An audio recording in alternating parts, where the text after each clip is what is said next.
Hasta no ver, no creer. Probablemente usted ha usado este refrán en algún momento. Se le atribuye a Tomás, uno de los apóstoles del Señor Jesucristo, llamados discípulos en el Evangelio según Juan. Tomás fue uno de los apóstoles y es interesante notar que los apóstoles, los discípulos, no eran personas perfectas, no eran seres impecables, perfectos. Más bien, su testimonio, registrado en los evangelios, nos sirve para que veamos cómo el Cordero, nuestro Señor Jesucristo, puede trabajar con personas como usted y como yo. Tomás es muy interesante. Tomás era alguien que pensaba por sí mismo. Tomás es un apóstol, un discípulo a quien le llamaban Dídimo. Eso significa gemelo, mellizo, como se le llamen a estos hermanitos en el lugar donde usted viva. Y el nombre de Tomás como apóstol llegó a ser un nombre poderoso, llegó a ser un personaje reconocido, de reconocida autoridad. Tanto es así que cuando en el siglo segundo, principios del siglo tercero, se escriben, se producen algunos evangelios apócrifos, se les ponía nombres de personajes conocidos, famosos, de mucha influencia, y por lo menos se sabe de 3 documentos que llevan el nombre de Tomás. Uno es el llamado Pseudo Tomás, y este escrito, este documento, no inspirado por supuesto, no canónico, fue escrito ahí por el siglo II, su núcleo central, y su redacción final fue escrita ahí por el siglo V. Pero ya tenemos un evangelio apócrifo, un documento apócrifo con el nombre de Tomás. Luego tenemos el evangelio según Tomás, que habla de la infancia de Jesús, siglo II también, escrito en griego, que es el más conocido probablemente. Y allá por el siglo III también hay un evangelio llamado de Tomás el Atleta. Así que el nombre Tomás es famoso en la historia del cristianismo. Ahora, Tomás también era un hombre muy radical. Era un hombre muy radical. En el Evangelio según Juan, en el capítulo 11, cuando le han informado al Señor Jesús que Lázaro, su amigo, está enfermo en Betania, él estaba en otra región, probablemente en Perea, y cuando él recibe el pedido de auxilio, el llamado de ayuda, él conversa con los apóstoles y los apóstoles le dicen: Señor, vamos a pasar por Jerusalén, por Judea, te querían apedrear allí. Y entonces Tomás le dice al grupo: vayamos nosotros también para que muramos con él. Qué radical era Tomás. Era una buena persona Tomás. Era alguien que preguntaba lo que no entendía, sobre lo que no entendía. Tomás preguntaba aquellas cosas que él no entendía. Decía lo que pensaba sin temor de hacer el ridículo, sin detenerse por lo que los demás pensaran de él. Por ejemplo, usted tiene en San Juan capítulo 14 una conversación en la cual se declara, el Señor Jesús hace aquella maravillosa declaración cuando dice: yo soy el camino, la verdad y la vida, y nadie viene al Padre sino por mí.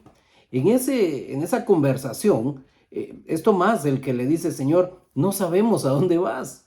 ¿Cómo pues podemos saber el camino? Es Tomás el que lo dice.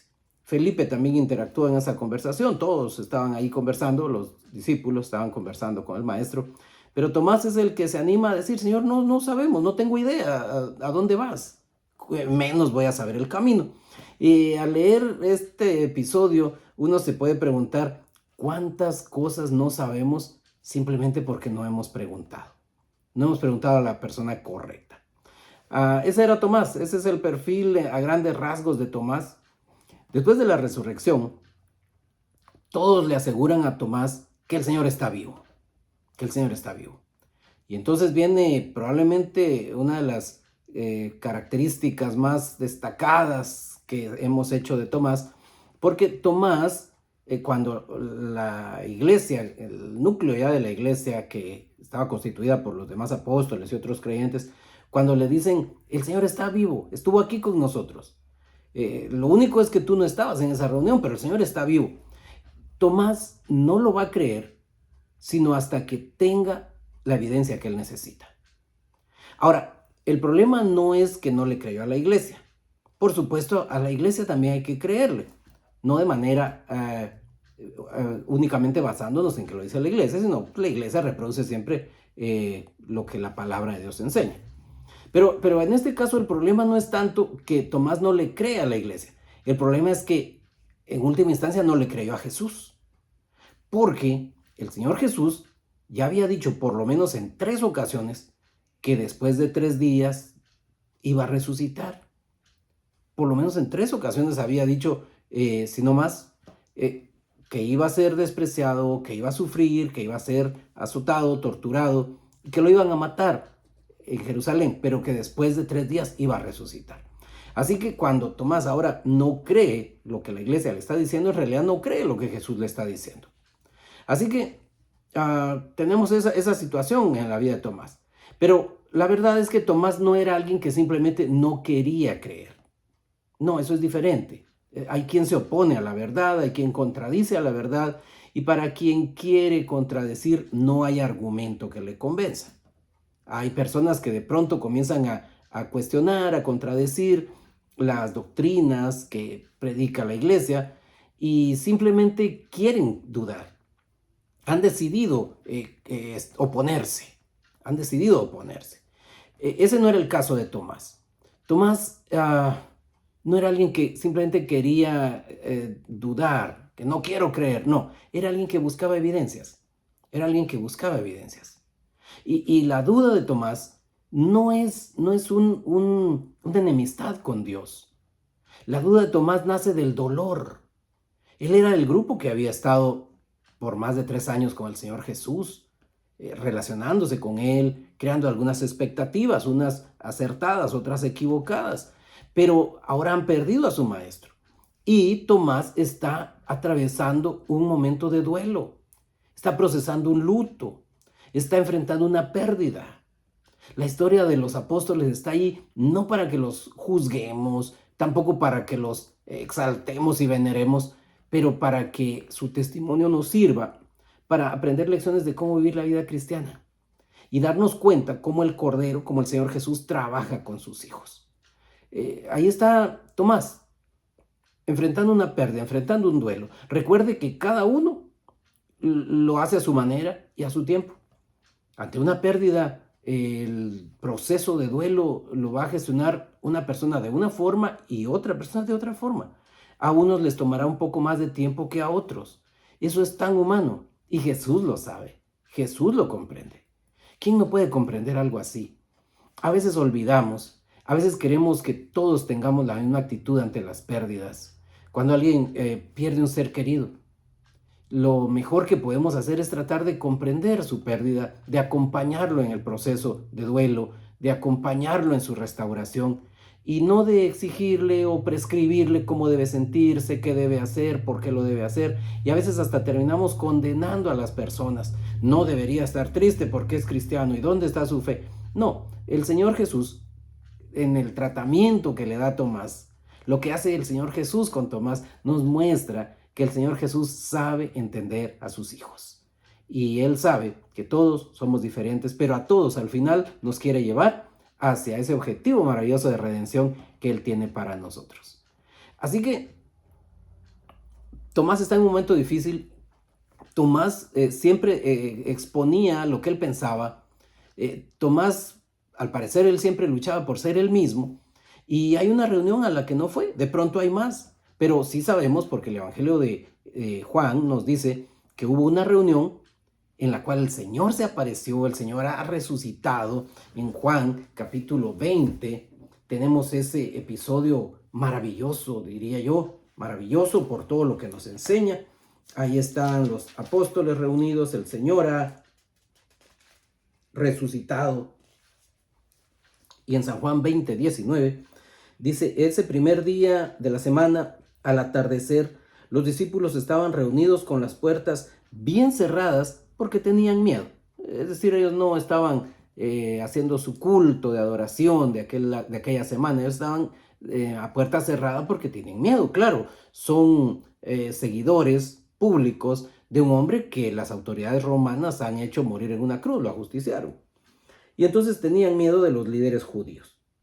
De pronto Jesús estaba de pie en medio de ellos. La paz sea con ustedes, dijo. Mientras hablaba, les mostró las heridas de sus manos, el costado, y ellos se llenaron de alegría cuando vieron al Señor. Una vez más les dijo, paz sea con ustedes. Como el Padre me envió, así yo los envío a ustedes. Entonces sopló sobre ellos y dijo, reciban el Espíritu Santo. Si ustedes perdonan pecados de alguien, esos pecados serán perdonados. Si ustedes no los perdonan, esos pecados no serán perdonados. Tomás, versículo 24, uno de los 12 discípulos, al que apodaban el gemelo, no estaba con nosotros cuando llegó Jesús. ¿Dónde estaría? No lo sabemos, el texto no lo dice. Pero repito, y quiero insistir mucho en esto, él está ausente, él está pasando malos momentos, él está triste como todos, y él lo expresa a su manera, porque él no se detenía a ver qué estaba haciendo el grupo, él era muy auténtico. No digo que los otros no lo fueran, pero tenemos episodios de Tomás que nos dejan ver muy claramente, explícitamente esto. Y entonces, no estaba Tomás, el gemelo, de Guatemala dirían el cuache, no estaba con los otros cuando llegó Jesús. Ellos le contaron, hemos visto al Señor. Y él respondió, no creeré, a menos que vea las heridas de los clavos en sus manos, meta mis dedos en ellas, ponga mi mano dentro de la herida de su costado. Un momento difícil. No quería otra voz más que la voz de Jesús. No quería que nadie fuera a tratar de animarlo, quería el ánimo que Jesús sabe dar. Y Jesús va a aparecer. Cuando usted quiera, hermano, hermana, cuando usted quiera de todo corazón, cuando usted esté desesperado, cuando usted ya no hay un versículo más que quiera escuchar que alguien le lea, una oración más que alguien haga por usted, usted sinceramente lo que va a querer es que el Señor toque su mente y su corazón. Y Él lo puede hacer. Lo puede hacer de muchas maneras. Lo puede hacer de maneras inesperadas. Jesús va a aparecer en su vida. Solo toca tener la atención, el tipo de atención que puso Tomás, y ahora vamos a ver de qué se trata. Jesús aparece siempre de alguna manera, a veces de maneras inesperadas. ¿Quién podía imaginar que iba a entrar en esta reunión donde las puertas estaban bien cerradas y donde habían puesto todos los sistemas de seguridad posibles? Pero ahí está el Señor. Se para frente al grupo, aunque la puerta está cerrada. Todo lo que Tomás pedía era un encuentro con su maestro. Quería verlo, tocarlo si era posible. Y Jesús, maravilloso Señor al que adoramos, maravilloso Maestro al que seguimos, le concedió lo que él necesitaba. Tomás siempre supo que Jesús era alguien especial. Comenzó a seguirlo. Los 12 apóstoles tuvieron un llamado especial y por lo menos 11 de ellos entendieron el reino, entendieron el plan y siguieron adelante hasta llegar a ser la fuerza que Dios usó, la iglesia que comenzó a crecer, el grupo maravilloso de personas que Dios usa. Jesucristo, nuestro Señor, les deja el Espíritu Santo y lo usa para extender la fe cristiana por todas partes. 8 días después, Juan 20:26, 8 días después los discípulos estaban juntos de nuevo y esa vez Tomás se encontraba con ellos. Probablemente estaba ya emocionalmente un poco más estable. Probablemente el haber entrado en un periodo de solitud le había ayudado. Ahora está de nuevo aquí con ellos. Qué bueno, qué linda lección de perseverar. Él todavía no ha tenido un encuentro con el Señor, el que necesita. Él todavía no tiene todas las evidencias que él requiere para seguir adelante con su proyecto de fe, pero está con ellos, está allí. Y el Señor aprecia eso. Y entonces la puerta está bien cerrada de nuevo, pero de pronto, igual que antes, Jesús estaba de pie en medio de ellos y les dijo, la paz sea con ustedes. Entonces le dijo a Tomás directamente, pon tu dedo aquí y mira mis manos. Mete tu mano en la herida de mi costado y ya no seas incrédulo. Cree. Y entonces Tomás dice, mi Señor y mi Dios. Señor mío y Dios mío, exclamó Tomás. Qué cosa sorprendente. Mire cómo pasa este caballero de ser alguien que está emocionalmente lastimado, procesando una pérdida, desanimado si usted quiere, a ser probablemente registrado en la Biblia. Sí, yo sé que Pedro dijo una vez, tú eres el Cristo, el Hijo de Dios, Pero el que le dice a Jesús directamente, Dios mío, es Tomás, es Tomás. Ah, qué lindo es Jesús. Tomás siempre supo que él era alguien especial. Y de ahí fue creciendo y creciendo y creciendo hasta llegar a ser el que dijo explícitamente, el que tuvo el privilegio de ser aquel de quien queda registrado, que le dice a Jesús, Dios mío, Dios mío. Ahora, note cómo trató Jesús a Tomás. No se enojó con él, no lo condenó, no lo ignoró, no lo ignoró. Ok, tú no crees, ok, que te quedas fuera. No lo sacó del grupo, no lo humilló ante los otros discípulos. Lo que Jesús hace realmente no es humillarlo ante los otros discípulos, es concederle lo que él necesitaba en aquel momento. Y le invitó a venir. Tomás, pon tu dedo aquí, mira mis manos, mete tu mano en la herida de mi costado, acércate, acércate, sé un creyente, sé un creyente. Así que mire, a Tomás le debemos una de las mayores evidencias de la resurrección corporal del Señor Jesús. Esto quedó registrado con testigos vivos. Esto comenzó a circular muy temprano en las comunidades cristianas y no se hubiera podido hacer con la certeza, con la plena seguridad que se hizo, si no fuera por testimonios como este. No estoy justificando la duda de Tomás, estamos tratando de comprender a un ser humano. Pero es interesante que a Tomás le debamos una de las mayores evidencias de que la resurrección fue corporal, porque él pide tocar las heridas. El texto no dice si lo hizo, pero él pide que quiere tocar las heridas y Jesús le dice, ven, tóquelas, aquí están. Qué tremendo, hermanos. Por la duda de Tomás, nosotros no tenemos ninguna razón para dudar. Ahora, con estas acciones y estos actos, Jesús parece decir a Tomás, creíste, lo lograste, creíste. Ahora vas a creer hasta cuando no puedas ver las evidencias que quisieras. Sí, la verdadera fe es aquella que nos mantiene creyendo en Jesús, aun cuando las cosas no salen como queríamos, aun cuando lo que hemos pedido en oración todavía no ocurre, o tal vez no va a ocurrir, pero seguimos creyendo. Esa es la verdadera fe. Ahora, Tomás, creíste, ahora vas a creer hasta cuando puedas ver las evidencias que quisieras y no las tienes, cuando no las puedas ver. Su historia no está allí, la historia de Tomás no está ahí para exaltar sus errores, sus fallas como ser humano, o justificar su duda, justificar su momento desacertado, desafortunado. No, su historia está allí para que veamos con alegría cómo trata Jesús al que se equivoca. Cómo trata Jesús al que no siempre va al paso de los más rápidos. Los seres humanos podemos ser hasta crueles, tratando mal al que no va caminando espiritualmente al paso de otros. Solemos exigir a otros que vayan firmemente en el grupo y animarnos es una cosa, animarnos uno a otro. Tal como le estaban diciendo aquí los otros apóstoles, los otros discípulos, hemos visto al Señor, ven, hemos visto al Señor. Pero de ahí a exigir perfección, que ni nosotros la tenemos, o a ir al paso de los más rápidos, Jesús no lo hace, Jesús no lo hace. Aquí tenemos un trato maravilloso del Señor Jesús, a alguien que está pasando un mal momento emocional, se refleja en lo espiritual, no va al paso de los más rápidos. Qué maravilloso maestro es Jesús. Qué maravilloso maestro, vale la pena hablar con él, cultivar la amistad con él, vale la pena conectarse con él de todas las formas posibles, oración, lectura de la Biblia, testificar a otros, ayudar a los demás, servirle al Señor. Qué cosa más linda. A veces nosotros también tenemos dudas. Tal vez no dudas de la existencia de Dios, pero dudas de fe. Habacuc en el Antiguo Testamento las tuvo, Tomás las tuvo. Muchos personajes bíblicos enfrentaron dudas de fe.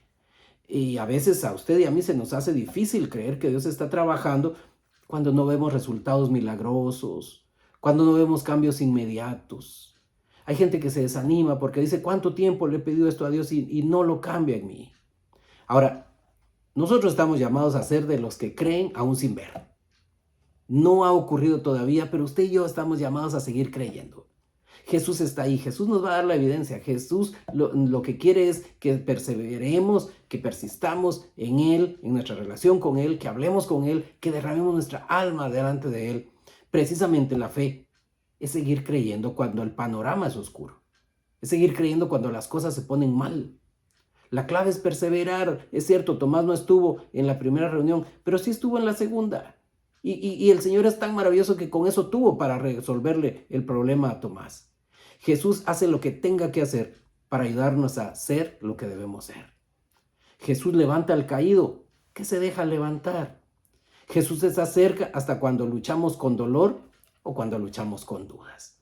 Acérquese, sea un creyente, veamos o no veamos. Después de todo, tenemos un Maestro maravilloso que mientras estemos allí, mientras sigamos amándolo y confiando en Él va a hacer lo que tenga que hacer para hacer que seamos lo que Él quiere que lleguemos a ser y un día celebrar con nosotros por toda la eternidad. Y tal vez recordaremos, me imagino en la tierra nueva, en la patria celestial, a Tomás recordando con sonrisa este episodio, pero aferrado de la mano de Jesús. Agarrémonos de la mano de Jesús desde ahora y para siempre.